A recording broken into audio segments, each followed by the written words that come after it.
అందరికీ వందనాలు. ఈరోజు ఒక మంచి విషయం చెప్పడానికి మేము ముందుకు రావడం జరిగింది. మత్తయి సువార్త 8వ అధ్యాయం 13వ వచనంలో ఈ మాట ఉంది. నీవు విశ్వసించిన ప్రకారము నీకు అవునుగాక. ఈ మాట దేవుడు ఒక శతాధిపతితో చెప్తా ఉన్నాడు. ఆ శతాధిపతి వారి ఇంట్లో ఒక దాసుడికి బాగాలేకపోతే ఆ శతాధిపతి వచ్చి దేవుని దగ్గర, అయ్యా, నా యొక్క దాసుడు రోగి అయి ఉన్నాడు, నీవు ఒక మాట సెలవిస్తే చాలు, అతను స్వస్థపడతాడు అని చెప్పి అడిగితే దేవుడు చెప్తా ఉన్నాడు, నువ్వు ఏదైతే విశ్వసించావో ఆ విశ్వాసం చొప్పున జరుగునుగాక అని. మనము కూడా చాలా విషయాల్లో ప్రార్థన చేస్తూ ఉంటాం, చాలా విషయాల్లో ఆయన్ని అడుగుతూ ఉంటాం, మొరపెడతా ఉంటాం, ఉపవాస ప్రార్థన చేస్తూ ఉంటాం, జాగార ప్రార్థన చేస్తూ ఉంటాం. ప్రతి విషయంలో దేవా దేవా దేవా దేవా అని చెప్పి అడుగుతాం.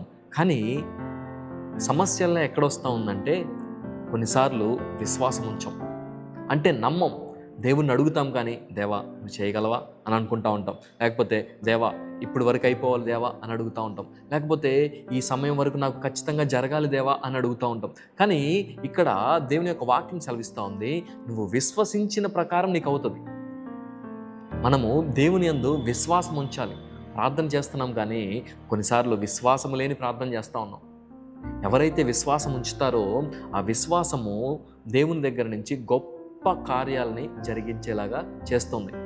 కాబట్టి మీ అందరికీ చెప్పే విషయం ఏంటంటే, విశ్వాసం లేకపోతే దేవుడికి ఇష్టడుగా ఉండమని చెప్పి బైబిల్ చెప్తుంది.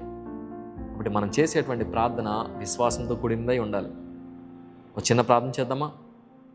పరలోకమందున్న మా తండ్రి, మేము ప్రార్థన చేసేటప్పుడు విశ్వాసాన్ని కలిగి ఉండటానికి మీరే మాకు శక్తిని దయచేయమని, మా యొక్క జీవితంలో విశ్వాసం ద్వారా శూరకార్యములు జరిగించేటువంటి గొప్ప కృప నీ యొక్క బిడ్డలకి మీరే దయచేయమని, నీవే మాకు తోడుగా నడిపించమని యేసయ్య అతి పరిశుద్ధమైన నామములో అడిగి వేడుకుంటున్నాం పరమ తండ్రి. ఆమేన్.